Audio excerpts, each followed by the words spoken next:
Oh, fucking hell. Oh, thanks for Listen, starting. Thanks for starting the podcast, Richard. you know, it was my Really excitement. It was appreciate my that. excitement.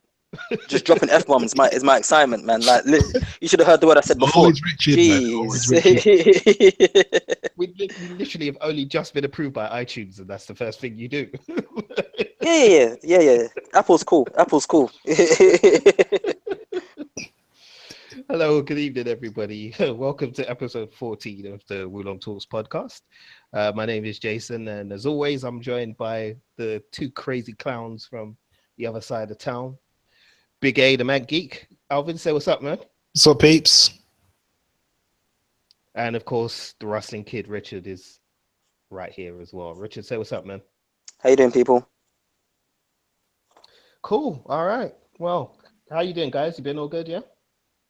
Yeah, pretty much. Yeah, can't complain. Can't complain my end. Good stuff. Good stuff. Well, it's been a little while since we've recorded. As I said at the top of the show, in case you don't know, we're actually now available on iTunes. So you can subscribe to us the same way you would subscribe to any of your favorite podcasts. Just head to iTunes and search for Wulong Talks, and you'll find us right there. And we're also available on Stitcher as well. And again, same process to find us. If you use Stitcher on your phone or your tablet or on your laptop, all you need to do is go to the Stitcher app and type in Wulong Talks, and you'll find us there. So I'll remind you of all of that anyway once we begin to wrap things up. But we've got a lot of ground to cover today. First up, well, I mean, we may as well dive straight into this, to be honest, guys. First up, we have the launch of Nintendo's brand new games console, which was called the Nintendo Switch. There was a huge presentation for it, and there's lots of things flying around online about the actual console. It's due for release in the UK, I believe, in March this year. Is that correct, Alvin? Yeah, that is correct. Yeah, March. Yeah. Early March, I believe, as well. Yeah. Cool. So yeah, there's a lot of stuff to cover here. So for people who don't know a lot about the Nintendo Switch, we'll try and cover as much as we can here and answer some of the questions you may have, and hopefully let you know whether it's worth your money or not. But first things first, I mean, Alvin, I know you saw a lot of the initial presentation itself. What did you make of it? Did you think it was like a good presentation? Did it kind of explain things clearly in terms of what Nintendo were doing with this console? Yeah, I mean, it was kind of formal, but not formal at the same time. Like there was a lot. Like they cut the crap straight away. They went, look, okay, it's going to be $300 in the US, which turns out to be £280 in the UK.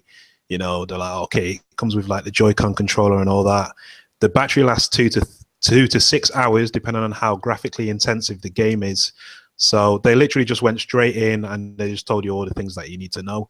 It's not region locked, so you can play any game from any region, but then they're doing paid online and stuff like that. So it was a pretty good presentation. There was one or two cringy bits, but overall, I didn't think it was amazing because I'm not a Nintendo fanboy, but I thought it was decent enough for me to go, okay, it's interesting. Yeah, I found that was the same kind of thing, really. It was quite interesting from like a neutral point of view because I am a neutral as well. I'm not a massive Nintendo fanboy. So for me, it was quite interesting to see like how the console was being marketed and stuff. Who do you think, like Richard, who do you think the console's being marketed to? Because it seems on the one hand, they're trying to compete in, you know, the quote unquote home entertainment market. But then on the other hand, obviously the from what the console is capable of, it can be, you know, like a screen can be detached from it and it can be taken outside, it can be left on a desk and, you know, and that invites multiplayer and things like that. So who do you think they're targeting here? Do you think they're targeting older gamers or younger gamers from what you've seen? You know, me personally, I'd say it's older gamers, so like nostalgic gamers. And obviously, I mean, like, you know, if they can bring in the young ones as well, that would be cool. Because I mean, like, basically, since the Wii, give or take, this is how they kind of like had the same kind of like manifesto for their machines that they've been releasing, right?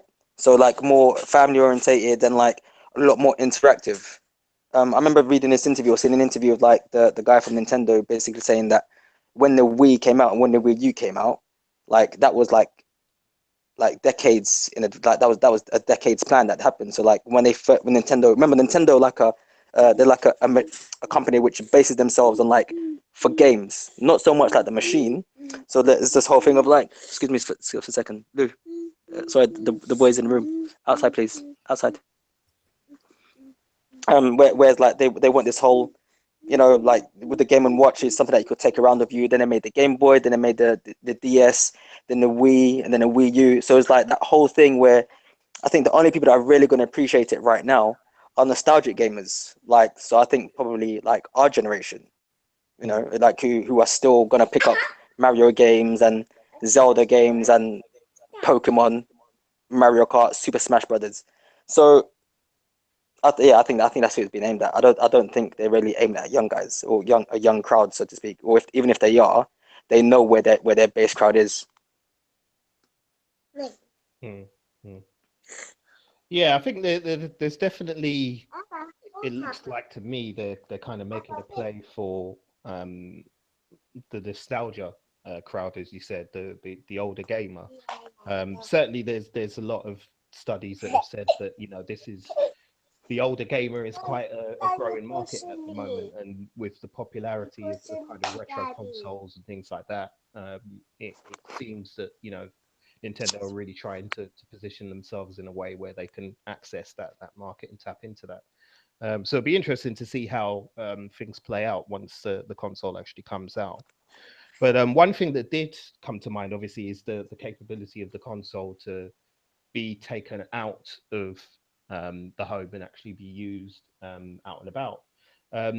Alvin, is it via Wi-Fi that the device would connect outside, or does it have like a 3G capability? Do you know? As far as I know, I don't think it does have 3G. I think it obviously has. It must have Wi-Fi for the so you can do the online gaming at home. But I don't think it has 3G. From what I can remember, I don't remember seeing anything about 3G. The only other things you can connect to will be other switches. Mm. Out. Right. Well, that's interesting as well. Because I would have thought 3G might have been a useful thing to have, no? If you were kind of encouraging people to become sociable with Take it the about. console and take it about and things like that. Mm. Just purely because, well, this would lead me on to my next question, really. But in this era that we're in with mobile gaming, it seems like something like that would have been really key, and especially when you consider that a lot of places in the world don't necessarily have, you know, great Wi-Fi hotspots outside and things like that. I mean, certainly in London itself, it's not great. Like, let's be honest, you know, and this is London, and London doesn't really have really reliable Wi-Fi hotspots outside of somebody's own home. So it'd be interesting to see like kind of how that plays out. But yeah, I mean, this is to the both of you, really. I mean, how do you think it's going to cope in the era of mobile gaming, where you have, you know, mobile devices like a smartphone, like a tablet, that can be turned into a mini games console anyway, because you know, third party manufacturers are offering so many popular gaming apps now that people can play on the go whilst doing other things that they would normally do with their smartphone. How do you think the Switch will cope with that kind of competition, given that Well, it's solely dedicated to gaming? well, Sorry, go ahead, Alvin. with the battery life of like 2 to 6 hours, it all depends on the game. Because, like I said, the more graphically intensive it is, the less time the battery is going to last. But it does have USB Type C, so you can like hook up a portable battery to it to make it last a little bit longer. But the whole point of like mobile gaming is supposed to pick up and play. It's like Candy Crush. Just open up your phone, you're on the bus or whatever, done. This whole like taking out the Switch, having the Joy-Con controllers that you attach to it, and all that kind of business. It might be all right for kind of like, I think, like a university party environment, for example. You know what I mean? If you wanted to do some party games and stuff like that. But honestly, I mean, in the adverts to keep showing like someone playing Skyrim on a Switch on a plane, I don't think you'll see that many people doing that. I don't think it's all that practical I don't think you can really replace the 3DS, for example, with like a Switch. It's just not as compact. See, the thing is, like, I definitely agree with you on that, and you know what it is, and this is where Nintendo have done so well. I think if it does do well, it literally will be because of, like, you know, like I said, like nostalgic Nintendo fans, and only because of like the early games that seem to really bring in the big bucks in Nintendo. So anything Mario related, anything like Super Smash Brothers related, and Pokemon. That's it. Like, I think that's the only game that I can. But if anything, Pokemon. Pokemon is probably the main game off the top of my head. I think that can make this machine rival, like you said, like the plug and play of like a tablet or like a phone. And that's literally just because like Pokemon's. Again, I saw people playing Pokemon Go that had never played Pokemon in their whole entire life. Like that's you know, that drug is getting stronger and stronger every year. Pokemon Silver, Pokemon Burgundy games and stuff like that. So now you're just gonna have another platform which you can play a Pokemon game. So I think that's the only time when I can see people walking around with a Nintendo Switch or people really purchasing a Switch for it, and it's just going to be for, you know, one of those games that just crosses all platforms of the Nintendo company. But like you said, but playing Skyrim on like the Nintendo Switch, what for? Well, I don't want to do that. Like, no, I'm okay, thanks. I mean, yeah, that's the thing. I mean, a game like Skyrim, it's going to be hard to kind of to see how you can get the full experience of that game if you don't have, you know, the processing power of a PC, or, you know, or a proper powerful next gen console. And especially, as you said, Alvin, with the battery life, because yeah, 2 to 6 hours doesn't seem all that long, really. Especially for a game as involved as Skyrim. That's not going to get you anywhere. So it's difficult to see how that can really, you know, how that can play out realistically. So in the UK, I was having a look online to see, you know, kind of what the prices and stuff are. In the UK, they were saying that the console is going to be 279, and that would just be the console. But I've seen some retailers kind of offering packages for around £400, which is the console plus a pro controller plus a game. What do you think of like the price point? Because that seems like way too high to me, especially considering like the market conditions we're in at the moment, where, like, you know, a lot of people feel broke. Brexit hasn't really happened yet, and you know, you're pushing out a new console at around that price, around the sort of 250, 270 to £400 mark. You know, with at a time of economic austerity, really. What do you think of the price point, Richard? So it's too expensive. But these machines that come out, they're always too expensive. Like, it's, you know, it's crazy like that. True. But Good point. but you know, it is. But they will sell. Whether they'll sell the amount of units that they need to sell is another matter. But you know, it sells. But when's the machine get released? It gets released. I think it's the 10th of March, is it, Alvin, or something like that? 10th of March. Yes, it's either the 10th or like one of the teens in March. Yeah. Yeah. When do holidays kick in? Holidays kick in around that time, depending, give or take. Like, I mean, like school holidays and stuff. Like a half term. Is there a half term like March?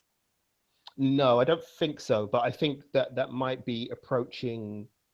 It's halfway towards the end of the first part of the school term, I believe. Yeah. Easter. So it's March the 3rd when it comes out. Sorry. So yeah. March So yeah. Yeah. Yeah, so you got it like that. And listen, like, you know, I know people that have been broke ass and bought the PlayStation 3.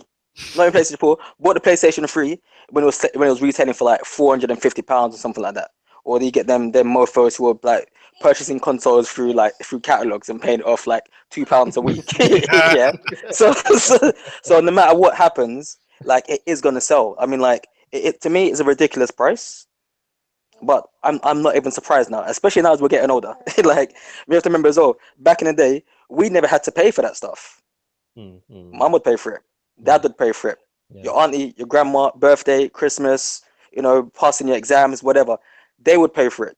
So that 400 or that £280 to us is probably how much, like, maybe the cost that is the same equivalent back in the day. It's just that we've got to pay for our own pocket now. So now you need to choose between putting shoes in your baby's feet or having dinner tomorrow or playing Pokemon Go for 6 hours like on this new machine. Take it out of your mouth, please. Mhm. So yeah, so but I personally think that for what they're offering, for what they're giving, that's way too expensive. Like Mhm. way. You could get a fucking tablet yeah, and when you put an emulator in there, Mhm. yeah, and do that, and get a budget tablet at that. Yeah, that's a fair But point. yeah, I'd wait for it for Christmas. Yeah, it's a fair point. Fair point. I imagine there's going to be a lot of pestering going on in family households up and down the Yeah, country yeah. when it comes to release time. In, So yeah, in that's fact, fair. in fact, you know what I'm waiting for? I'm waiting for Dave's. Sorry, like without trying to sound stereotypical and racist, I'm waiting for this machine to be released and for all the Daves, yeah, that are gonna start selling them off the back of a truck. Like say for the parents who can't get the machine because they've sold out, there's gonna be a lot of Daves making money in that short period of time of this Lot, Nintendo Switch machine. I tell you. yeah, a lot of Del Boy trotters going to be out here Look, double becoming choice. There'll millionaires. also be a lot of Nintendo Switch boxes with no Nintendo Switches in them, maybe just bricks. So people be careful.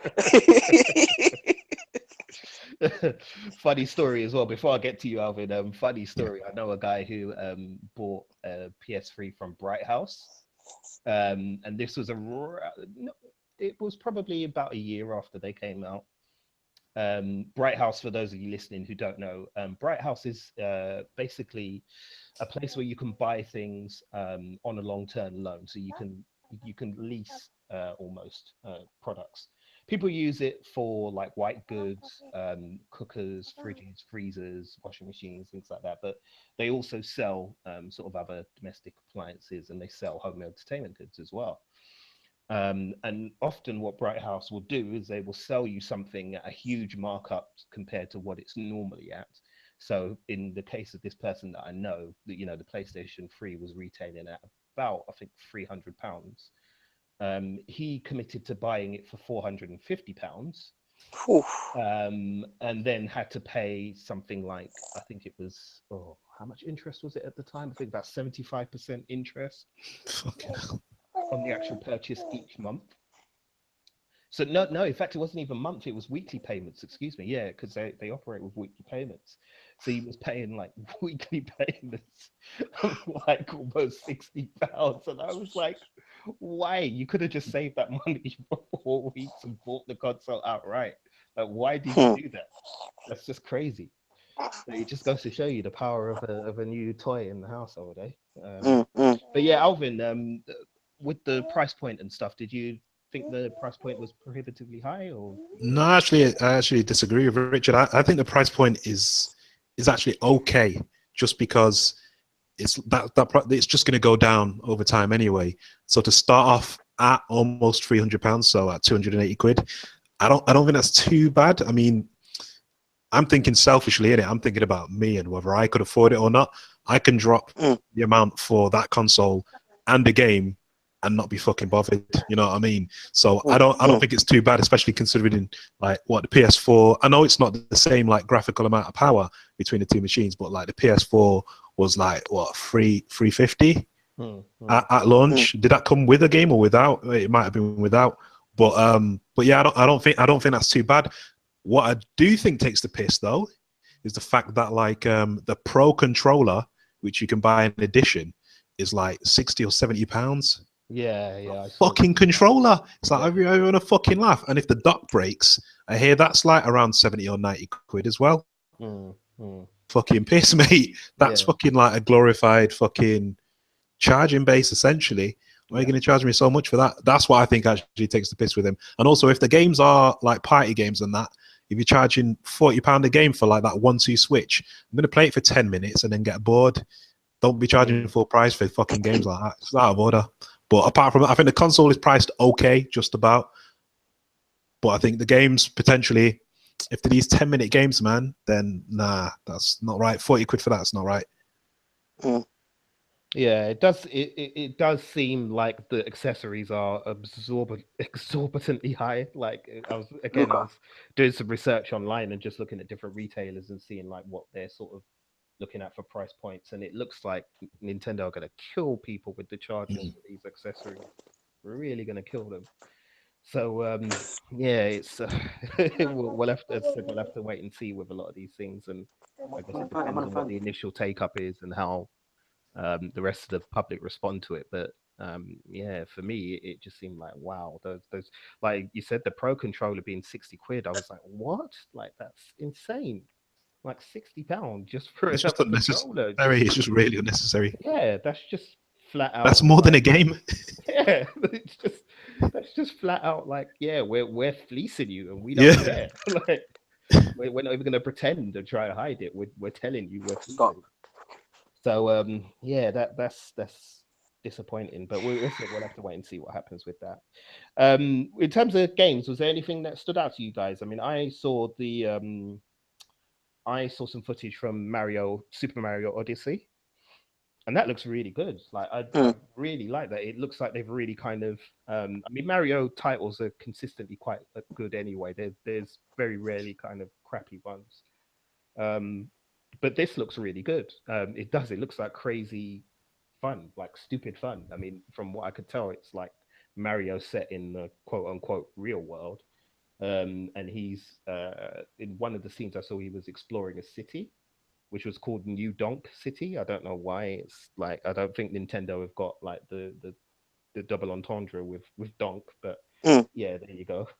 Wait, that's But the name of the city. yeah, yeah, What yeah, in the New trailer Donk. when he's in that city? It's called New Donk City. Yeah, it's actually on one of the flags and What in the fuck? it's walking Well, past. well, listen. Maybe Nintendo do know. Don't forget, Mario is always trying to save a princess called Peach. Yeah, Listen, this man. Maybe it's been adult all along, man. The guy who always kidnaps Peach is called Bowser. And then there's also Donkey Kong. Like, come on, man. yeah. So yeah, that made me chuckle, but it does look good. I have to say, it really does look like a lot of fun. Like that looks like a game I would be like, okay, maybe I'd be interested in playing that. And then I saw some footage for Zelda Breath of Wind as well, which looks really, really amazing as well. Really does. What did you guys think of any of the footage that you saw? Was there anything that kind of stood out to you from the games that you think are potentially going to be something that's really popular when they come out? Rich, did you see any in particular? I think the only one I saw. I haven't seen any news of like the release for the Switch. But there was. I'm sure there was a trailer for Zelda with Link flying on like a hang glider. Or did I imagine that? No, that's in the No, game. Yeah. that's in the game. Yeah. That's in the game, yeah, yeah, yeah. I did remember. I do remember seeing like the clips from that, and I was impressed. But to tell the truth, like this Nintendo machine, like it hasn't really done anything for me. I'm just not interested. I haven't been interested since the Nintendo Wii, to tell the truth. Like the Wii U, like didn't really do anything for me. So like I see games that are like okay, but nothing's making me like nothing seems to be sticking with me. I'm just like, oh my god, I'm gonna buy the machine for that game. Nothing's doing it for me. Hmm. It's not like a PS4 where I'll buy a PS4 because I know a new Uncharted game is gonna come out. Nintendo, they don't do it like that for me anymore. So I mean, the only thing I can remember is that Link flying on a kite or on a hang glider, and it did look good, but that was about it. Hmm. Hmm. Yeah, no, that's fair enough. That's fair enough, I guess. Alvin, for you, was there anything that stood out? Yeah, well, Zelda, because like literally that is the game that kind of like has made it sell well because pre-orders have been pretty good. Like I don't even think you can get it on Amazon at the moment. I think it's currently sold out the Switch. But yeah, a lot of people are going to buy the Switch for that game alone, and it is the biggest of the 4 launch titles that they have. Other than that, the rest of the launch titles, like I don't even care about. I didn't even know anyone still played Bomberman, for God's sake. You know what I mean? That's one of the launch titles. Fucking Bomberman. I feel like I'm in '93 or some shit. And then obviously Super Mario Odyssey. Mm. Yeah, it looks good, but it don't come out until Christmas of 2017. Yeah. It's like, why did you not like put a Mario game at launch? Yeah, yeah. Something. It should have been a Mario game at launch and a Zelda game. That would have been 2 big hitters, and therefore it would have given people even more of a reason to buy one. The only other thing that I thought looked interesting from what I saw, like, yeah, maybe 1-2 Switch is a party game, and then there's one called Arms, which is like a fighting game where you use the Joy-Con as motion controllers. and it seemed like an interesting kind of take on a fighting game, because you've got stretchy arms and that, and you're punching each other, and you can jump and dodge and whatnot, and it seems kind of simple. But I mean, if it's just you can play online obviously against people and all that. But I'd like when you get a story mode in a fighting game, I at least want that. But I don't think this game will have that at all. Yeah, I think I don't know if I'm wrong, but I think I saw that Super Mario Kart 8 is going to be available at launch. Yeah. Yeah. So No, not Super Mario Kart. No, that's not at launch. No, I think it's coming in the spring, but I don't think at launch. Oh, right. Well, then in that case, yeah, that's a massive mistake that they've made as far as I'm concerned. Because yeah, I agree with you 100%. There should be a Mario presence there somewhere. On the launch, it just seems odd that they've, because I think the only other thing that I pretty much know for a fact is coming is the 1-2 switch, I think, which is, I guess, is their version of, or the updated version of like Wii Fit, which was the thing that launched with the Wii when that came out. So I mean, I don't know a lot about 1-2 switch, to be honest. It's just party games. You don't even need to know. Yeah, those kind of games. I'm not social like that. I don't. Sat in the dark by yourself. Yeah, I don't invite people around to my house to be like, yeah, come on, let's do hula hoops and jump rope. I'm like, no. Gaming for me is a very selfish experience, so I'm not about that. So yeah, that seems a big error there. But I guess that leads me on to my last question, really, which is, do you guys think this is going to be Nintendo's last console? Because, I mean, unless this does really well, given the kind of economic environment that we're in at the moment, certainly in terms of the UK, but not even just in the UK. I mean, globally as well, it's all a bit up and down and a bit precarious as to what the future might be. There seems to be a real lack of stability to the economy, and obviously that's going to impact the games industry as it would impact anything else. Do you see any kind of future for Nintendo in console gaming, or do you think they might knock it on the head after this one, if presuming it doesn't do gangbusters when it sells, and start switching maybe to looking at other platforms and things like that? Alvin, you can go first. Yeah. Well, in the presentation, there was a guy from Sega who came onto the stage, and like he looked deflated, and like it just reminded me of like as Sega and Nintendo. Yeah. What happened to Sega? Yeah. Could happen to Nintendo if they don't get their shit together, and if they don't get their shit together with the Switch. You know what I mean? But I think the whole console market as a whole, it's in a state of flux right now. It's like easy to do, and it's not the most expensive thing in the world, and you can actually get a machine that's better. You can spend the same amount of money for a brand new console at launch, for example, and build a better PC. So when the PlayStation 4 came out at launch, you could use that money and get a PC, and it'd be more powerful than the PlayStation 4. So I think the only way for consoles to survive in the future is if they are upgradable. So you can replace the CPU, you can replace the RAM, and you can upgrade it and make it better. So it's actually yours. Whereas doing this kind of closed architecture thing, and you owning something that you can't even fucking upgrade.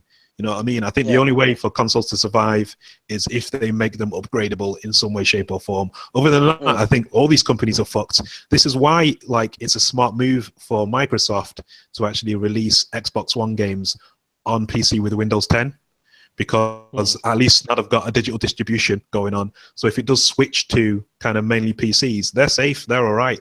You know what I mean? Whereas I don't think Sony has like a plan for that. But as a whole, I think it's moving towards more kind of living room PC and upgradable PC consoles. Yeah. What do you think, Rich? What do you think the future is for Nintendo's console business?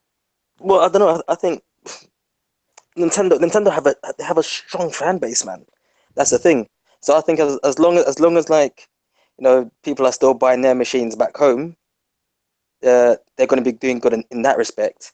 And I think they're one of those companies as well that still has certain consoles just selling. So for example, like you have Sony, and then like Sony will make like the PlayStation 2, then they'll phase games out, then they'll bring the PlayStation 3, and then so forth, and then they'll just have that one machine and that's it.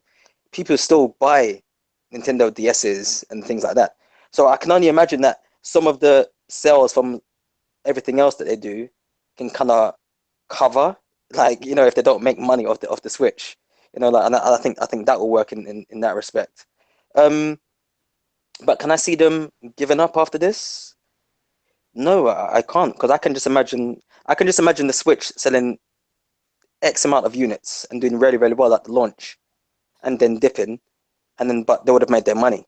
That's it. Like I remember that's happened in the Nintendo Wii. The Nintendo Wii ended up being a waste of time. But I bought the Nintendo Wii twice. Yeah, What? yeah, I bought Nintendo Wii twice, man. Like that's a story for another time. Yeah, that's definitely a story for another time in my younger heydays. But I can't see Nintendo giving up that easily. I just can't. They're always from what I can get, they always want to be innovators and I always want to try something different. Yeah, I agree So with for that. them to give up making consoles, I can't see them giving up so easily. Like, and don't forget, and I think, and the whole thing, like you're saying about Alvin, about upgrading the console, I could see them doing it. Um, but will it sell? I don't know. They tried it because remember consoles tried it a couple of well quite some years ago. You remember the Mega Drive? And then you could get them. You remember the Mega CD that you Yeah, could but add onto I'm it, the not talking about attachment. upgrades like that though. I'm talking about Yeah, like CPU and RAM. I'm not those stupid peripheral fucking things. Fuck those things. yeah, yeah, Fuck that. I'm talking about yeah. No, no, no, properly no, no. upgraded. But no. But you're coming at the angle as a person who owns a computer. There's a difference between someone who owns a computer But and then a but person who it's owns a optional console, though, isn't isn't it? it? So say for example, if you don't give a shit about RAM and CPU and all that, and Yeah, like 60 frames a second at 4K, then you can yeah, just keep it how it is. You know what I mean? Whereas yeah, if yeah, someone wants to upgrade it, then they can. So it should be yeah, an optional thing. Like you can get a unit whereby you don't do any of that shit, or you can get the unit whereby you can upgrade it. You know what I mean? yeah. It's like Mm, base model, but it's not that CPU in there. You can put your own in. You can put your own RAM in as well. yeah. No, but woman said that. But I don't think a console. I don't think any consoles would do that. That's too much. Like you said, like they're locked. They don't want their they But don't they're want their stupid because they're players going to get less to become. sales. They don't.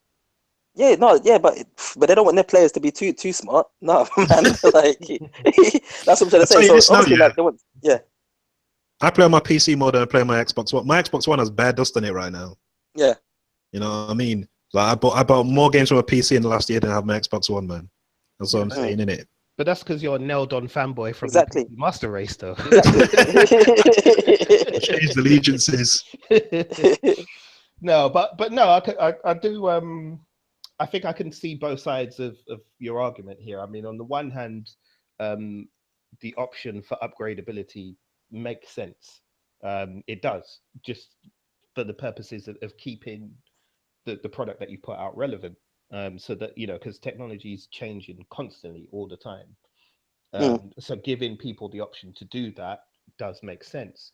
But on the other yeah, hand, of I course. do understand what you're saying in terms of that you've got to consider whether some of these people who buy this device actually can be bothered to do all of that. Like some of them might just be Mm, like, well, I don't really want to do that. I want to just pay my money and get, what I've paid for. Hmm. And mm, then if you do add in that option for people to upgrade, some of those people who spent their money at the beginning might be thinking, well, why did I spend my money in the beginning on this thing? I could have just gone and got a PC if I mm, wanted to, have something where I could upgrade over time. mm, Why did I spend this money on a console? I spent this money on a console because I thought everything I was going to need was going to be in one box and mm, that would be that. Whereas now you're saying, I have to add on peripherals or well, not even so much the peripherals, but as I said, you now have to upgrade the equipment and things like that if I want to get a different experience. So it's a tricky area, and I think you can see it in the market at the moment. Like none of the manufacturers really know how to kind of deal with that issue. They don't seem to know whether they should commit to adding upgradability and then possibly ostracizing some of those people who will feel that once they've bought their product, then it should be the finished product and that's that, or embracing the growing modding community and people who are modding games and who are modding consoles and want that thing. So yeah, the future is it's very much unwritten at the moment in the console industry. So I guess we'll all just have to see how it all goes and plays out. But yeah, folks, as I said, the console will be available in the UK March 3rd. And as I said, I've seen it retailing for about £279. Whether or not you should get it, I guess it's going to depend on the kind of things that appeal to you, really. Whether you're, if you're a big Nintendo fan, then I imagine you'll probably have already made your decision and have bought your system already. And I'm not sure what we're all debating it for, but for those of you who are on the fence, I would say maybe play it by ear and wait for the device to come out. Have a look and see if it's got the kind of right things for you, and then maybe make a decision based on that. Would you agree with that, guys? Or Yeah, I'd say that's fair enough. Yeah, of course. yeah. Cool. All right. Wicked. Well, I think we've wrapped up Nintendo Switch for now, so we'll leave that alone. We've got some other things to cover as well. One of the big news stories from movies over the last couple of weeks was that Woody Harrelson has been cast in the young Han Solo movie from Star Wars. So as you guys may know, Star Wars has a number of different anthology stories that the franchise will be doing over the years. You've probably already seen Rogue One multiple times. If you haven't, why have you not? We already recommended it in the last podcast. You should have seen the movie by now. But one of the anthology movies they'll be doing is a young Han Solo movie, which will tell, I guess, kind of the story of the early life of Han Solo before the point that we meet him in Star Wars: A New Hope. So Woody Harrelson getting cast is big news. I mean, he's not so much a he's one of those guys that I consider not quite A-list, but he's kind of A minor, if you know what I mean. That's fair enough. Yeah, he's one of those. I don't mean that to be disrespectful. It's just No, it's true. It's true. No, that's perfect. It's perfect. Yeah, you know, he's never quite reached the dizzy heights, but he's certainly somebody who's solid, you know, consistently good performer in everything that I see him in. And he's never boring. He's always watchable. But it was a bit of a left field choice because he has made some left field decisions in his career in terms of the kind of roles that he's played and how he's approached them. So I guess the question to you guys really is, what kind of role do you think he's going to play? Do you think he'll be like a mentor character maybe to Han Solo, or do you think he'll be somebody from the expanded universe that they're bringing into the story? Rich, I'll start with you. What did you think of it? I don't know. I mean, like nothing. I mean, unless I've missed it, nothing's been released about the type of character he's going to play, has there? Nothing's been released apart from that. No, there's nothing official. I could see him as like a mentor type of character. But you know what it is. If I see him as a mentor character, I can just imagine him just doing the same character he played in the Hunger Games series. That type of like drunk, that type of drunk, but like swish, like almost like scruffy looking, but like neat at the same time because he's a drunk, but he's really smart he's really smart and good at what he does. But you know what? Playing Woody, he's going to be playing Woody Harrelson's like acting career. Whereas like man, like you've done some amazing heists in your time. And then you went and lost it all at the fucking cards, like or something, or at a sabac table, or something like that. So I could imagine him playing a character like that. I tell you what would be really, really good. And Alvin, I'm gonna pick your brain on this. Talon Card. Just imagine if he played Talon Card. How cool would that be? Do you remember that name? No, I don't. Wait, was that one of? Wait, hold up. Was that one of the pirates or smugglers that raised him? No. See, the thing is, like, I don't really know too much about Han Solo's backstory, but Talon Card is one of the smugglers in the Head to the Empire trilogy, who owns the ship that Mara Jade works on. Ah, okay. Yeah. So I mean, so that could be like a nice little tie-in. But yeah. I mean, to tell the truth, I mean, like, asking about what type of character he's going to play is literally, it could be anything, man. He could literally be anything. It could be the original father of Anakin Skywalker, for all I know, man. Because we don't know who the baby daddy is for him. I don't know, but I mean, playing a mentor just seems like the normal. What's that? We all know Anakin Skywalker was born of midichlorians, bro. Yeah, immaculate conception, bro. We know this. Come on. Yeah. What's the name? Shimmy Skywalker has never had a lightsaber in her whole entire life. Yeah. And then that Jedi starts doing the breakdance. I claim you are not the father. Starts levitating chairs and breakdancing. Oh my god, that would be brilliant to have like Maury Povich on there or someone like that. But um, yeah. Yeah, but mentor character, just a mentor character to Han Solo just seems like the logical thing, doesn't it, really? yeah. It does seem that way, really. Alvin, did you have any thoughts? And did you think there was anybody like that you're aware of in the expanded universe that you might possibly play? And no, I didn't think anything specific. I just thought someone who's like, well, like I mentioned earlier, someone who's either helped to raise him, or kind of is kind of like a mentorish kind of character, I suppose, but not so much a nice mentor. Just people someone who learned the dodgy things from that helped him to survive. I think he might end up being like have makeup, like prosthetics of some sort, because it's quite recognizable to me. So Mm. I think they'd probably want to do something different with him. I don't, maybe a little bit of CGI. No, not a CGI character. Nah, maybe they'll just put, tentacles on his head and it'll be like a Twi'lek and that. Who knows? But I reckon there might be a bit of makeup on there, because for me, it's just, I'll just be sat there going, oh, well, it's Woody Harrelson, isn't it? Mm. You know what I mean? I'll still enjoy it, but it constantly just bring me out that it's Woody Harrelson. Unless it was a totally unique character, like, that I wouldn't expect, like seeing Forrest Whitaker as Saw Gerrera, for example. Mm. Like that was just, I didn't see Forrest Whitaker, I saw Saw Gerrera in it. So it just depends how far away the character is from him, Mm. or the idea that I have of him. You know what I mean? As to whether I'll be able to accept him not wearing any makeup or anything like that. But yeah, it totally caught me off guard when I heard the news. Mm.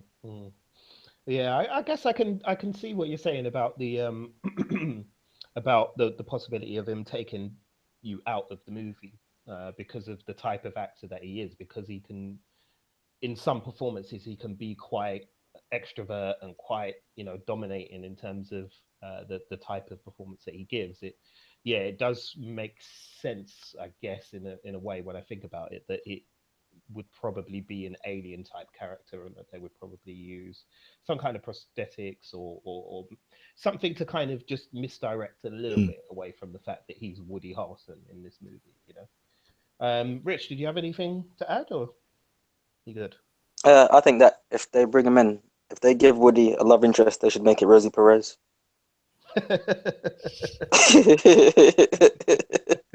Yeah, so I can add to that.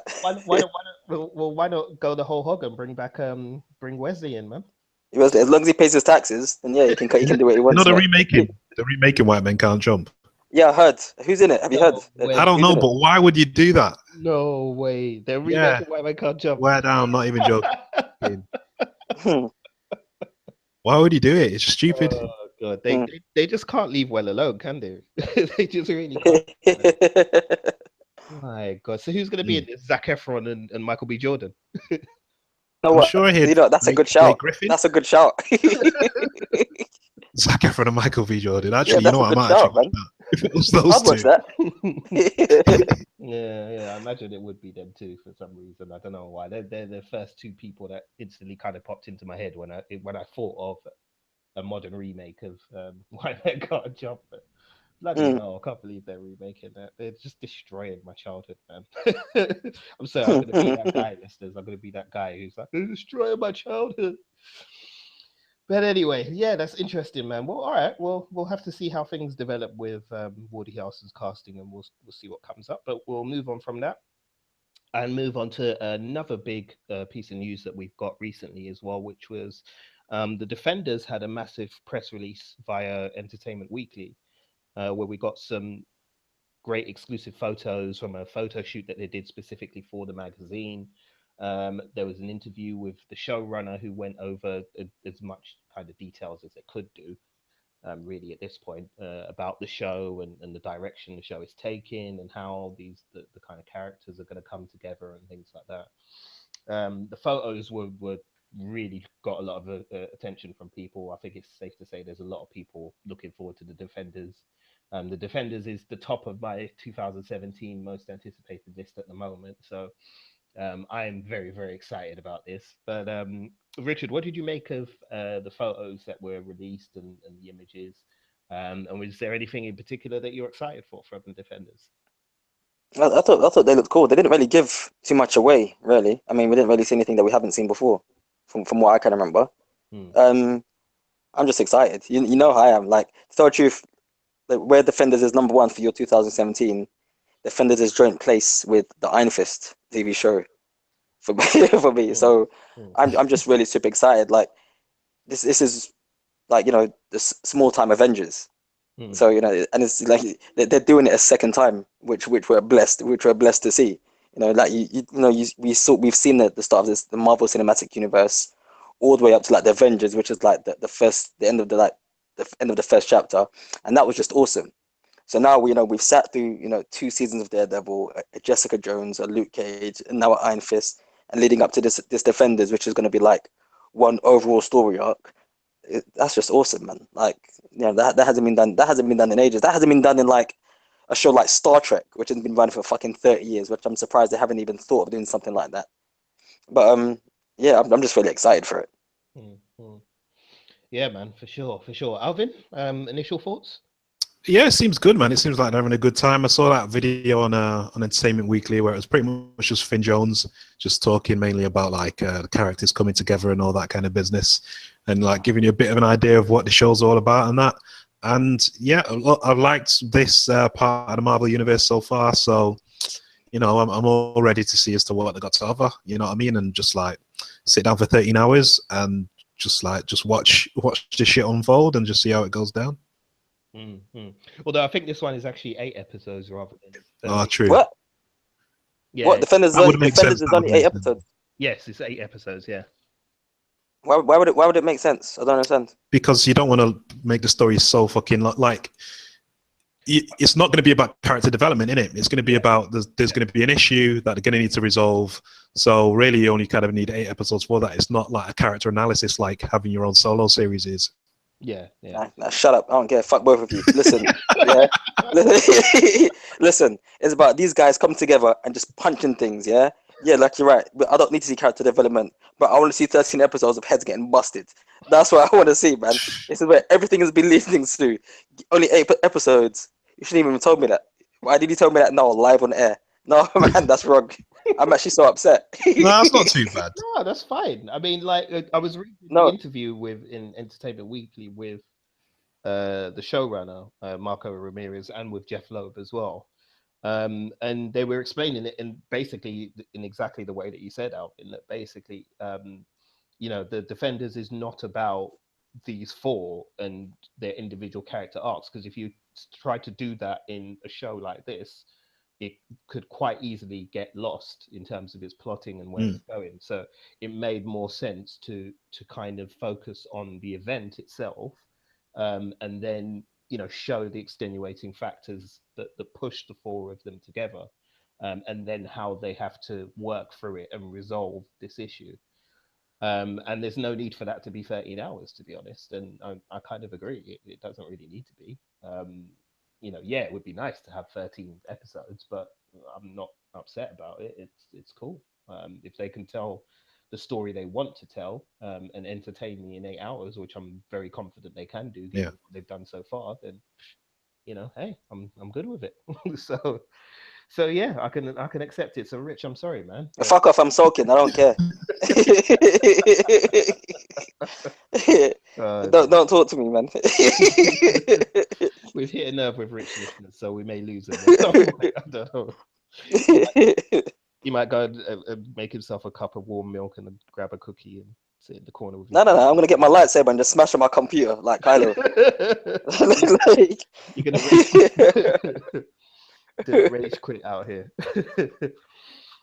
But yeah, it looks really good. And I said the interview. I mean, I would definitely recommend reading the interview, listeners. It's on the Entertainment Weekly website, because it is, even though they don't give anything away, it's actually very illuminating to get a sense of kind of what they've got planned for the actual event and how they've worked to get all the pieces together. Because the different actors have been offering different tidbits and snippets as well, and they all kind of seem to be saying that it's not that, they're not the Avengers in a sense that nobody's kind of like buddy buddy pal pal Mm, point.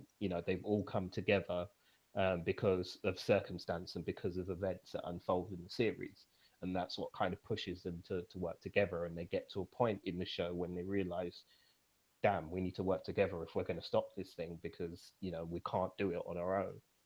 um, so it's very, very eye-opening to see that. Apparently one of the first scenes of them together is a massive hallway fight scene, Oh and god. yeah, I yeah. can't wait to see They love a that. hallway Like, fight scene. yeah, I'm telling you that is like my new favorite trope now is hallway fight Mm. scenes. Like, I love it. And apparently that's how they'll first come together in the actual series. Will be a big, massive hallway fight scene. Um, in terms of the plot and things like that, like I said, the details were very, very thin on the ground. But obviously, we know now that Sigourney Weaver is going to be playing the main villain, which is just awesome. Her character has been named as well. She was named in this press release as Alexandra. I was trying to look through like kind of the comics and stuff that I have to see if there's any kind of precedence for her, but there was nothing really that I could kind of. There's a few vague characters that have similar names, but nothing really that close. So, guys, did you have any ideas about who Sigourney Weaver might actually be playing, who this Alexandra is, and what her role might be in the film? We'll leave Richard to sulk for a little bit. Alvin, did you have any idea? I have no fucking clue at all. I think that name might be a ruse of some sort, like just to throw people off, and maybe the character will have end up having a different name or an entirely different identity in the actual show that will be revealed at some point, or maybe not. But so far, I don't have a fucking clue. I think maybe connected to the hand, perhaps in some way, shape or form, but nah. Hmm. Yeah, I mean, I know a lot of people have been saying like they think she's playing Mephisto, but I don't know. I mean, from what again I read in the interview, they were saying that they didn't want the event or incident again to be like an Avengers level incident, Mm. because when it's like that, all you're doing is opening the door for people to go, oh, why isn't Iron Man here Yeah. dealing with this? Why isn't Captain America here? Why have they not called this? Why have they not done that? So they had to kind of pick uh, a character and an incident that was big enough to warrant the four of them coming together, but small scale enough for them to have to deal with it in that contained environment, rather than kind of, as said, having the temptation for people to go, oh, you should bring in this and you should bring in that. And Mephisto is basically the devil, so like I don't see how you can basically bring the devil in and then go, yeah, no, we'll let these four street heroes deal with the devil. So that doesn't really add up to me. Maybe they will. Maybe it's a bait and switch, and they will do that. But yeah, I can't see that happening myself. Richard, you back from crying now? Yeah, yeah. I think Mephisto seems like a bit too much of a jump from what we've been introduced to in that universe. Well, in that part of the universe so far. So to jump for like, we've obviously seen some form of like supernatural stuff happening with the hand, or the beginning of supernatural stuff happening with the hand. So it is a possibility, but the jump is still too big. I mean, like Mephisto is no small fry. Hmm. Um, I reckon like I think I'm gonna go with what Alvin said, and basically, it could all maybe be a ruse. The rumor that I heard is that Sigourney Weaver actually is Khan. So yeah, that's what I'm hearing. Like, they're saying one thing, but really she's another thing. And so yeah, but no, but in all honesty, like I've been racking my brains, and I can't think of any form of character who could be the antagonist to bring those four together. Hmm. Hmm. In any way that not off the top of my head. Like, yeah, nah. Yeah. I mean, I think the only thing I can think of is that she's probably going to be connected to this company, this IGH Mm, company that kind of keeps popping up in the Netflix series. yeah, And I'm getting the feeling that it will pop up at some point in Iron Fist as well, even though Iron Fist is going to deal with, the different kind of dimensions and things like that. I think IGH is going to pop up in there somewhere as well. Well, So it probably will have to, just obviously due to Rand Industries. yeah, yeah. And I reckon that the family that are now running Rand Industries, they don't seem to be the most kosher of people. Mm, mm, So it wouldn't surprise me if it does pop mm, up in it. mm. Yeah, for sure. Well, it's not long to go anyway. I think it's out in, is it August or July? I can't remember.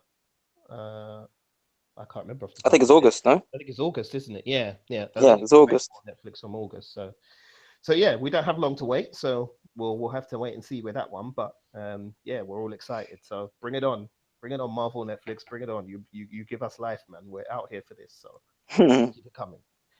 All right. Well, let me move on to another piece. This is a bit of information that dropped literally just yesterday and came out of the blue.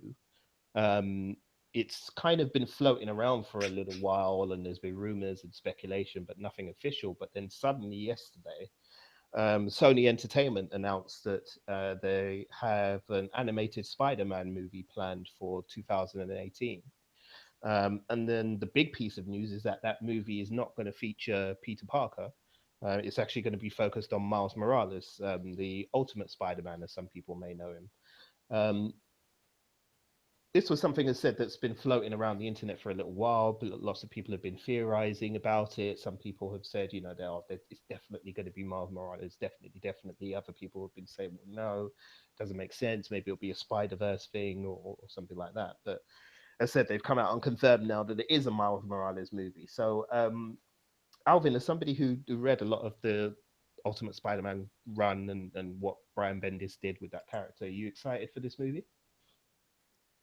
Me, yeah, pretty much so. You did say me, right? I did, yes. Yeah, sorry. Yeah, pretty much. I mean, like, well, I'm not excited for it. I mean, I'll be looking forward to seeing it when it comes out. But like, I assumed this was confirmed anyway, but obviously it wasn't. So when the news did come out, I was just like, I thought we already knew this. So like, yeah, but no, I'm happy that they're doing Miles. I'd rather see Miles in live action, but I can't yet because obviously we're starting off with Peter. Who knows? Maybe if this, spin-off kind of Spider-Man related to the MCU series is wicked and goes on for a few movies, maybe it'll get to the point where they go, oh, okay, mate, let's introduce Miles now and like have like a mentor, Miles being a new guy, kind of like a buddy Spider-Man movie, so to speak. I'd like to see that in the future, but I'll take this and I'll gladly kind of look forward to it because I believe Phil Miller and Chris Lord are involved, right? So they're pretty funny dudes. So hopefully, fingers crossed, the animation won't be shit and it will be all right and actually be pretty good. But no, I think it's a good move to kind of give us something different because it gives us the possibility for maybe in the future they might do an animated Spider-Gwen, for example, for people that like Spider-Gwen and shit like that. So. Yeah, it's being written by Phil Lord, who did obviously the Lego Movie. He's involved in Young Han Solo. He's a writer and director on that, and 21 Jump Street as well. And it's being directed by Peter Ramsey, who did Rise of the Guardians. Oh Jesus, really? Yeah. Okay. That's either one. So he's directing. Well, at least the action will be good then. Yeah. So there's a lot of good pedigree behind it. So. It does look like they've really pulled out the stops on this one, Sony. So hats off to them because they've definitely gone out and got as good as they can get. Rich, what was your thoughts, man, when you heard this news? Yeah, I'm excited. In fact, I know I doubt it very much. Although I can't even say doubt it because if they're making it now, they haven't done like Marvel haven't done anything animated in a good little while, have they? No. So I'd like to see them like kick off or start off like their animated universe again. Much like I see like what DC are doing, where like they've got the same kind of like designs and drawings. So when you see Nightwing in like let's say like Young Justice, he give or take looks like Nightwing in like the Batman standalone movie. Or when you see Batman in like the Dark Justice movie, then he looks the same. So I really wouldn't see them like using this as like a linchpin to like create a Marvel animated universe. So I'm excited about it for that. Miles Morales. Well, listen, I'm happy to see that, man. Like the fans have spoken and they've listened. They've been asking for Miles Morales for like a long time. Like Arvin said, he would prefer to see him in live action, but you know what? A start's a start. So I'm excited just for that alone. Yeah, for sure. A win is a win, as they say in football. So Mm. yeah, yeah, you take a win when you. Unless you're Arsenal. Yeah. We're doing all right. We're doing all right. Thank you very Yeah, much. unless you're Arsenal, yeah, unless you're Arsenal, give me fucking 8 episodes of Defenders. Yeah, everyone's crying tonight. Everybody's crying tonight before by the end of this show. You see, listeners, this is what happens when you hurt Richard. He lashes out at everybody. But yeah, no, that's really cool. I was really pleased to hear that. And as I said, there's good pedigree behind it. So touch wood, it looks like it's all going ahead smoothly. And as I said, this movie should be out. I think they've got it slated for the summer of 2018. So it would be a good time as well, So obviously. it's in cinemas. It's coming out, yeah. Yes, this will be in cinemas. Yeah, Okay. yeah, which is a bold move. Yeah. Yeah, Very that's a bold big move. you know, that is a very, very bold move from them because, you know, pretty much the big kind of established um studios are the ones that dominate the cinema. So, you know, Disney, Pixar, um you're getting like the who's the guys who did Kubo and the Two Strings? Oh, Leica. Leica, that's it. Yeah, Leica are like are the new kids on the block really, and are starting to work their way in there. But yeah, you know, like I said, Disney Pixar is pretty much dominating the live action animation and kind of, you know, big screen animation at the moment. So for Sony to go in there and to challenge them is a bold move. But then I guess they're banking on, you know, the Spider-Man brand name being Yeah. big enough to compete against whatever offerings it is that Pixar and Disney have coming up. So it makes it. I think Toy Story 4 is due in 2018 as well, isn't it? I I think. think so. Yeah. Yeah, yeah. So yeah, it'll be interesting to see how that all plays out. So we shall have to watch along and see. All right, listeners. Well, we're going to have a little bit of fun now. We've got a little section here where Richard is going to pitch an idea for a Gambit movie to myself and Alvin. So if you listen to some of our other podcasts previously, Richard has done this before. So me and Alvin adopt the position of being two ignorant studio executives with a lot of money, looking for the next hottest thing that we can chuck some cash at. But obviously, we're completely clueless. So it's down to Richard to pitch his idea to us and to sell it to us. So this week, choose Gambit. Is that right? So, Rich, before you get into the pitch yourself, can you just, for the benefit of people listening, just outline a little bit about who Gambit is and basically why you're doing it? Okay, Gambit is a much loved character of the X-Men. It was released in like the early 90s, and has been fairly popular. I think a lot of people were introduced to him via the X-Men animated series. But in saying that, not even a lot was done with him in that cartoon. If you know how the cartoon tended to focus more on like the central characters like Cyclops, Wolverine, Jean, and Professor X. But he is still a very interesting character. Over the past few years, the character itself hasn't really you know been used well. I think just because he's still a character that's still kind of stuck in the 90s. But I think if used in the right way, I think it could be a nice introduction into the X-Men universe. Let's say if they were to reboot it. Like my pitch is going to be I'd probably say like a pitch or reboot. So I'm looking at as a thing of this. Obviously, Wolverine 3, which you now know is called Logan, it was coming out, and that was going to be the end of Hugh Jackman being Wolverine. So my pitch would be, okay, we're going to make a Gambit standalone movie.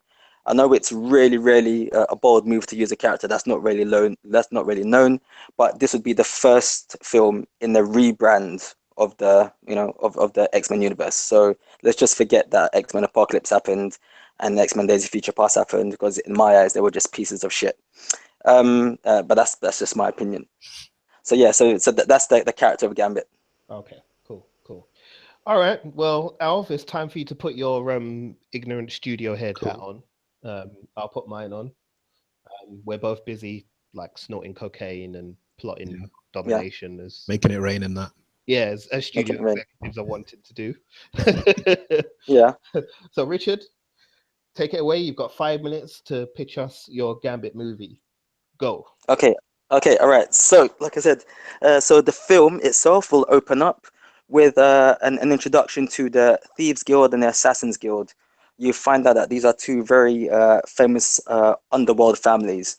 One obviously deals with killings, throughout the world in different countries and different governments, and one obviously deals in thievery. So, paintings, the Ark of the Covenant. I mean, like really, really heavy shit. These two families have been at war for decades. But the family we're going to be concentrating on is going to be the Thieves Guild. The Thieves Guild is going to be run by Jean-Luc Lebeau, who's going to be played by Pierce Brosnan, and his wife, who I haven't named yet, but she's going to be played by Monica Bellucci, just because she's hot and she's quote unquote decent actor. Um, and Stop, these stop, two. stop. You've got me at Monica Bellucci. Take my money. Take my money. It's okay. Take it. No, no, I'm kidding. I'm kidding. Go, go, go, go.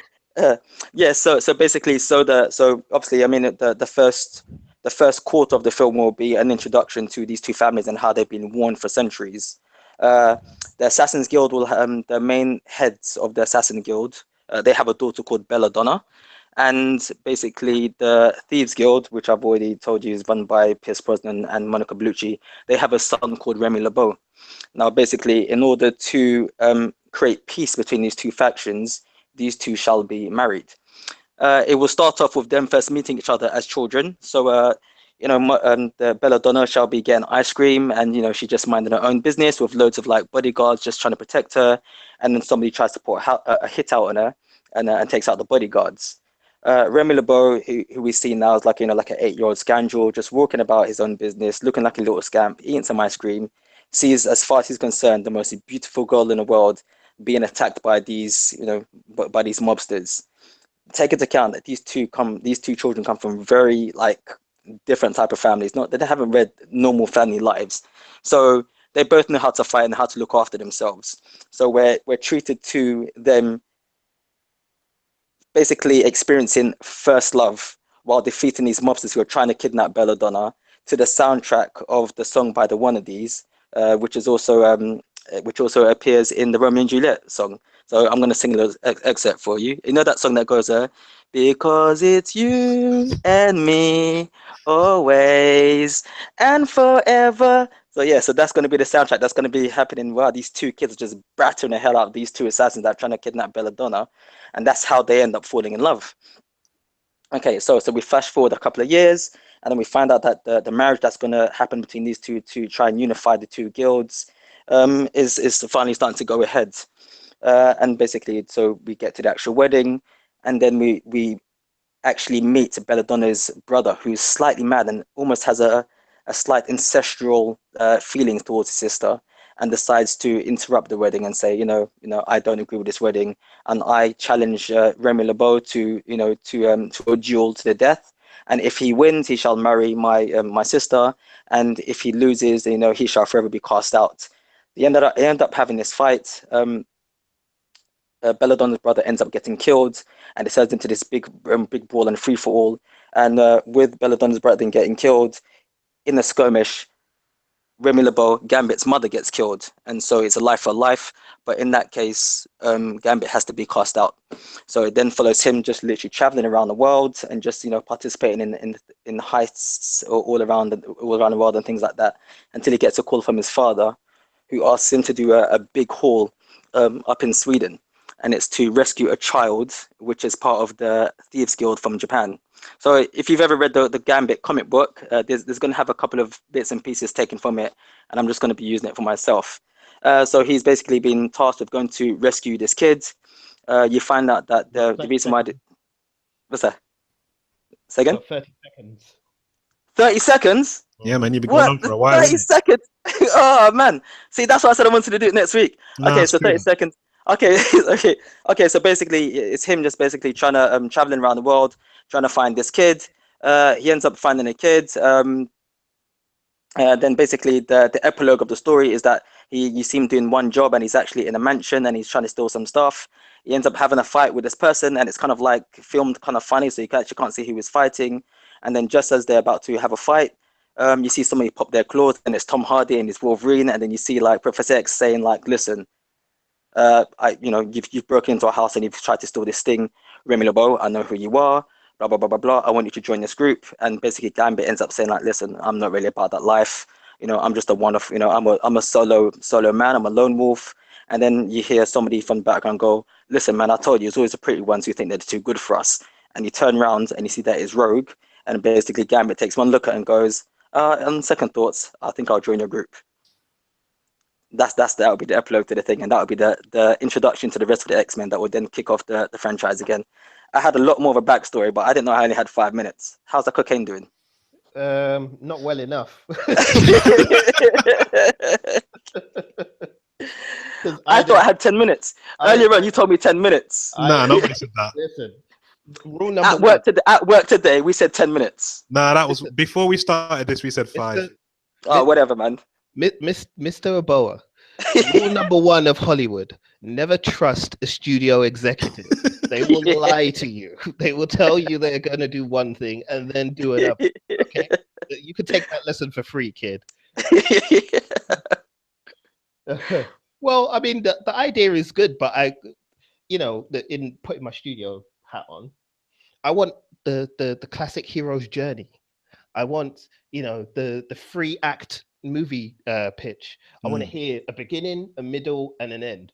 I want to hear what the hero has to triumph over in order to learn something at the end of the day, because that's what movie audiences want. They want to see somebody who learns something at the end of the movie and becomes a different person as a result of it.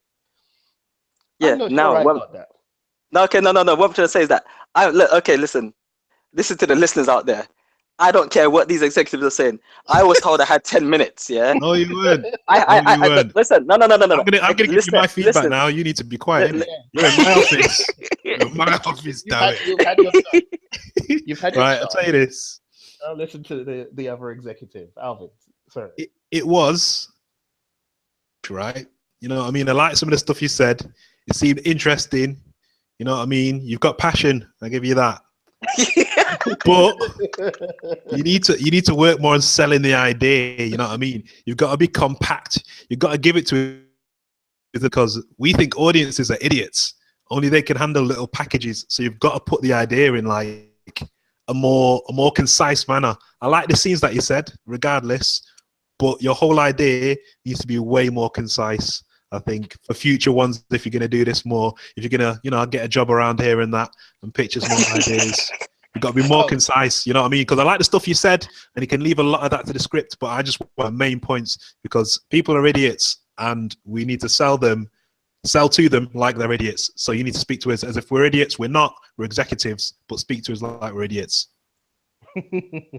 Oh, and by the way, we're totally ripping off those scenes, even though we're not. We're put them into a different movie. We're blatantly ripping them off and putting them in another movie. And then maybe we'll hire you to be a runner on that movie.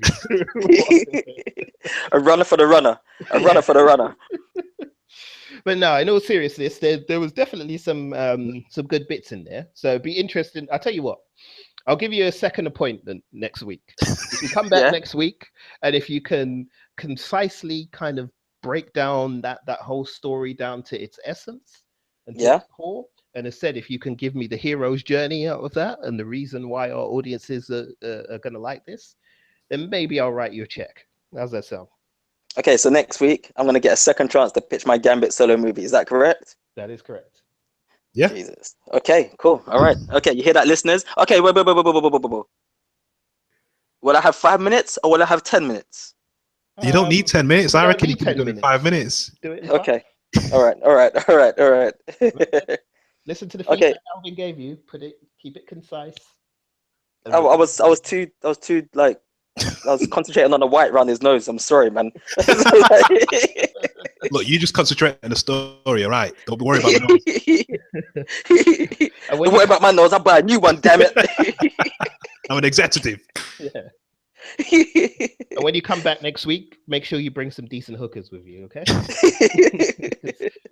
We've kind of run through the ones we've got here, and like, to be honest, I'm kind of bored, and I think I might just strangle one of them just for the sake of it. So, right, make sure you do that. But yeah, no, that was cool. That was fun, man. That was fun. Thank you, Rich. So That's yeah, cool. listeners, you'll get to hear part 2 of Richard's pitch next week. So we'll get him to see if he can give us a story that's worth us spending some money on. Right. Well, let me have. Oh, before we do anything else, actually, we do have a question this week. Now, if you do have any questions for us listeners that you want us to answer on the show, we more than happy to do it for you. You just need to send in an email to us, which you can do at wulongtalkspodcast@gmail.com.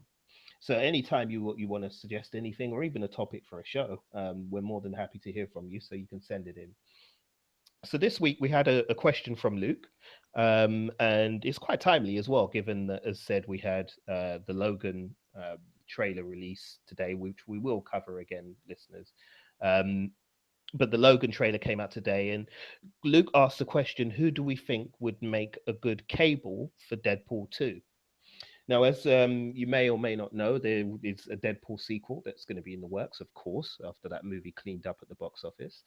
And one of the things they're going to do is to plan to bring in Cable, who's quite a familiar character for comic book fans, but not so much for people who maybe aren't quite familiar with Deadpool and Deadpool's background and things like that. But essentially, he's like a time traveling soldier, if you want to boil it down to the bare bones, really, of the character. That's basically who he is. Um, so yeah, Luke asked, who do we think would make a good Cable? So guys, do you have anybody off the top of your head that jumps out to you that makes you think, yep, that guy would do the job? Alvin, we'll start with you. Liam Neeson. Neeson. I Ooh. love it. Hands down, Liam Straight. Neeson. He's like, what is he? Is he 6'2", 6'3", or something like that? So he's got the stature. Because Cable's like Yeah. a pretty big guy, you know what I mean? Yeah, We yeah, also yeah, know what he yeah. looks like with white hair as well when he was Hannibal in the A-Team. And he actually looked quite fine on him. It looked all right. So give him a metal arm, give him that glowing eye. I reckon he could be Cable easily. Mm. He would good for. Although the one thing I would say, I would have some concerns about how he plays off against Ryan Reynolds. Oh, straight, obviously. Yeah, yeah. It's going to be that kind of thing. It's going to be an exchange Yeah, between the two. he would have to Obviously, be like yeah, it'd be straight. 100% straight. Yeah, because his attempts at humor aren't always that great. No. Like they're not. I don't know if any of you have seen what was that horrible Seth MacFarlane Western called? A Million Ways to Die in the A Million West. million Ways to ways, Die in the ways to West. die in the Yeah. West. Oh my good lord, that was terrible. He was awful in it as well. He was really bad, considering he's so good an actor. Like he was just really, really Mm. bad in it. But it's because he had to be, kind of over the top funny rather than just be Liam Neeson, which is usually what he does. So yeah, if he's to play Cable, he would have to do that. But yeah, Liam Neeson is a very good shout. Rich, was there anybody else that came to you? I think Neeson. I think Neeson's a good shout. If I had to choose somebody different, just off the top of my head, I would choose 1980s Clint Eastwood. Just like 1980s just Clint Eastwood. yeah, 1980s You would Clint have to Eastwood. be a little bit different, a little bit Yeah, like weird. 1980s Clint Eastwood. Listen, he is just balls to the wall and not having a bar of it. But yeah, I I agree agree. with that. Yeah. You understand what I mean? Yeah. Like if you think about it now, not to be funny thing. Like if you look at interviews of people who work with Clint Eastwood now, they will still tell you that he's still a tough old man. Like like Mm. when you see him in a million dollar baby, a couple that was made quite a few years ago, he still looks like that granddad or Gran Torino. He still looks like that guy that he might not be able to run, but if he puts his hands on you, you're not going Fuck you anywhere. up. Clint Eastwood's man. Yeah. That Clint Eastwood is a good shout. Although we don't have a time machine, listeners, so we can't get 80s Clint Eastwood back, unfortunately. But yeah, no, I mean, in terms of the type of character that Cable would be, yeah, he's definitely a good fit, I think. So yeah, that's a good one. I was doing some research online, and there was a couple of names that popped up that other people have suggested. So I'll throw some of them at you and see what you two think. Right, Stephen Langham is obviously a popular choice amongst Yeah. part of the internet. Stephen Langham, for those who don't know, he was the bad guy in the James Cameron movie Avatar. And he was also in a movie that came out last year, wasn't he? In a thriller. I've forgotten the name of it. Yeah. Don't breathe. That I think it's Don't Breathe. Yeah, Yeah. yeah. It's the one where he's like a blind guy and they break into his house, but they find out he's crazy and yeah, he starts stalking them and stuff. I've not seen the movie myself, but I've heard it's really good. So yeah, that's on my I'm actually radar. gonna download it right now. Cool. So Stephen Langham is one. Christopher Maloney, who was in Law and Order for loads and loads of years. He's another one that people have suggested. Don't Christopher know about Maloney. him.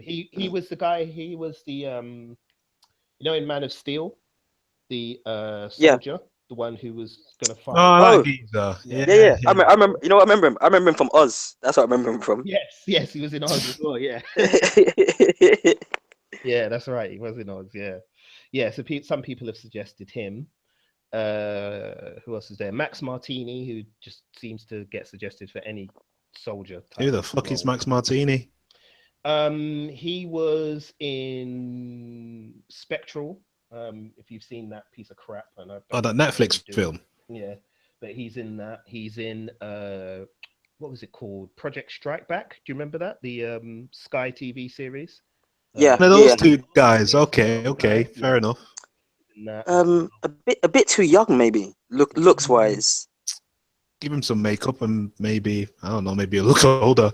Mm, mm. Yeah, then you know what? If that's the case, then I can use Clint Eastwood 80s. We just CGI his face like they did in fucking Rogue One.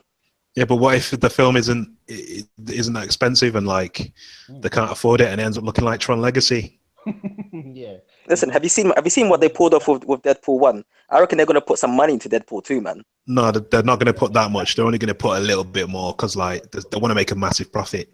Yeah, they won't For put that Clint, much more. for Clint, anybody would pay money for Clint. I'd pay Clint Eastwood money to come and have dinner in my house. Yeah, no, I don't think so. That's asking too much for Fox, really. And the thing is, once you're relying on Fox's big money like that, then they're going to want control. They're not just going to give True, up the true. money and go, yeah, yeah, yeah, here you go. Like they want to. As soon as you do that, it starts to become their investment. And the one thing that but yeah, as soon as you have to start investing big chunks of money in there, you're looking at shareholders turning up at set and going, "What are you doing? What's this for?" Like an annoying mum. Yeah, exactly, exactly like that. Why have you not cleaned your room? So yeah, no, I think you should probably avoid that kind of thing. Unfortunately, Rich.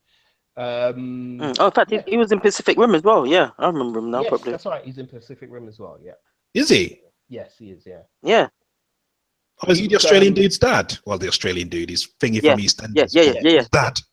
Yeah. yeah. Okay. Yeah, that's who he was. So yeah, those are a couple of the names that were floating around the internet for that. So yeah, there's a few choices there for you, Luke. So hope that answers your question. And I said, if any of you do have any questions for us and you want us to answer them on the show, then all you need to do is pop them in an email to us. wulongtalkspodcast@gmail.com is the address. You can drop your emails over there. And we'll be happy to answer any questions on the show for you. Okay, well, that's going to wrap it up for us, I think. Before we go, we like to do a couple of big ups usually, just to give some shout outs to a few people and to thank them for supporting. And thanks to you, obviously, to those of you who are listening to us now, especially if you've just started listening to us and you've subscribed via iTunes or Stitcher. Again, as I mentioned at the top of the show, this is a great new option and a great new way to listen to us. So if you do want to do that, all you need to do is go to iTunes, type in Wulong Talks, we'll pop up, hit the subscribe button, and you'll get all of our podcasts as soon as they come out straight to your iTunes feed. Also, make sure if you are using iTunes to rate us and to share us as well. Share us around with people that you know, with people that you don't know, with the dog, anybody. We don't mind. We're really not fussy. So go ahead and share it with whoever you like. But let people know that we're out here doing this. We would really, really appreciate it. And the same applies also for Stitcher as well. So if you have the Stitcher app on your phone or on your tablet, just open it up and look for Wulong Talks. And again, hit that subscribe button and you'll be able to get all our latest podcasts from us then. Okay. All right. Rich, did you want to give any big ups or mention anything that you're working on or let anybody know what's going on with you? All right, give me 2 seconds. Say good night. Say good night. Good night. Say good night, everybody. Good night, everybody. Sleep tight. Sweet night. Okay, yeah, I just had to get that one in. Yeah. Yeah. Shout outs. To tell the truth, I think they're probably gonna do all the shout outs that need to be done anyway, Jay. Mhm.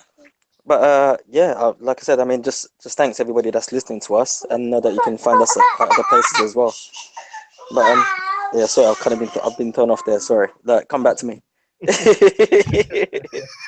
That's cool, man. Cool. Alvin, did you want to let people know about Blue Milk and what's been going on with that? Because I've seen you've put up a few new videos on YouTube there. So. Yeah, every now and again on my YouTube channel, like when important Star Wars stuff happens, I'll probably like do a little kind of quick little voice thing episode, like just talking about it and just like freewheeling. It's pretty much like improv as I'm saying it. I'm just saying whatever comes into my head. It's kind of like a discussion thing, really, for kind of people to get involved in and like post their opinions in the comments if they want. So yeah, you can check out kind of Blue Milk. I try to do it like once a week because I'm kind of lazy.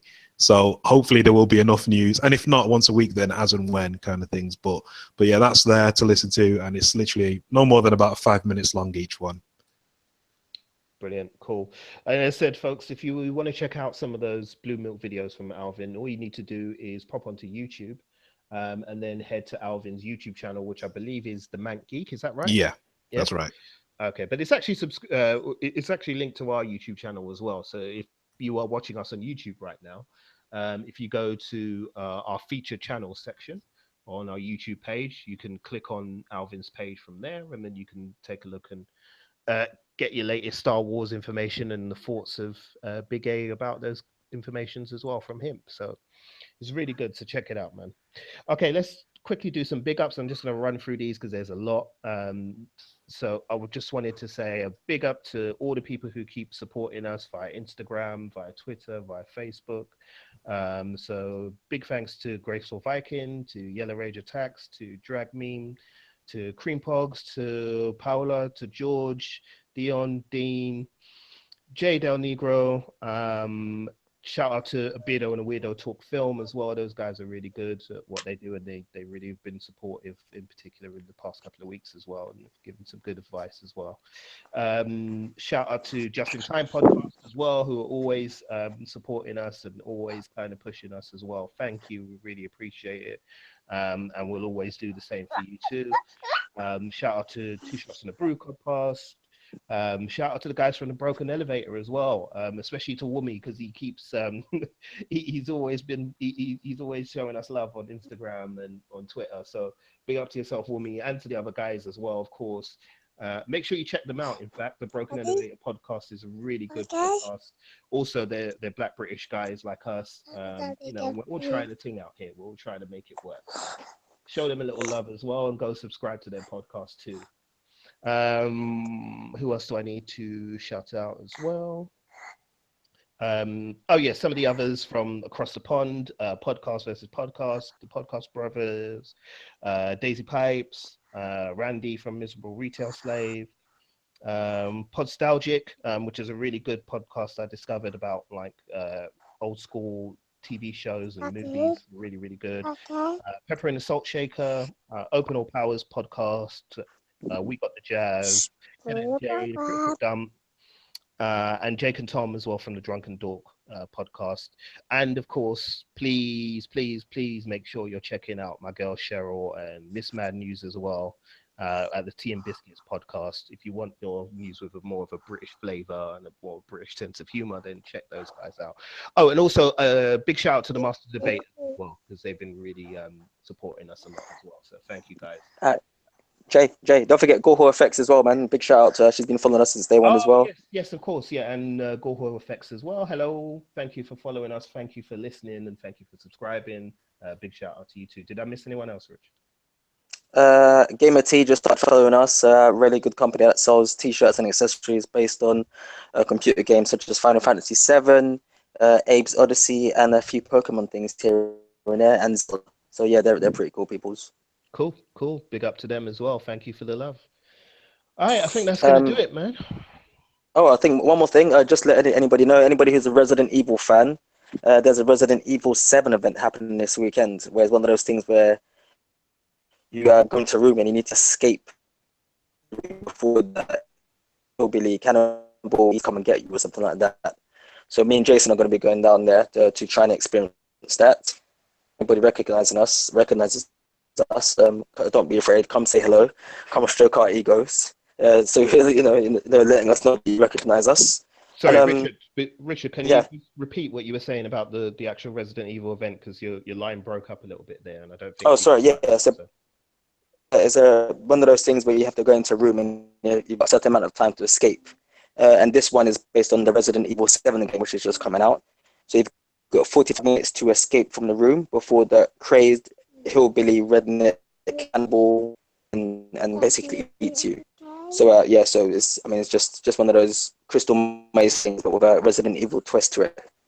It's in central London, and that's going to be running from Saturday until Monday, and I think it's from 1:30 till 9:30. You go in pairs. So anybody who sees us there, literally come over, come say hello. So we're going to try to do a bit of filming and to put, if not on our Instagram, then onto the website. Nobody. Cool. Okay, well, yeah, that's it, guys. I think we're gonna wrap it up, man. So let's call it a night. It's been a good one. It's been real. Thank you for joining us, folks. But we're gonna get out of here. So, Alvin, say good night, man. See you later, peeps. Richard, say good night. Hasta mañana. Cool. Good night from me. This guy's so extra, isn't it? Sure. Listen, you guys are haters. All night you've been riding me. I don't care, man. Leave me alone.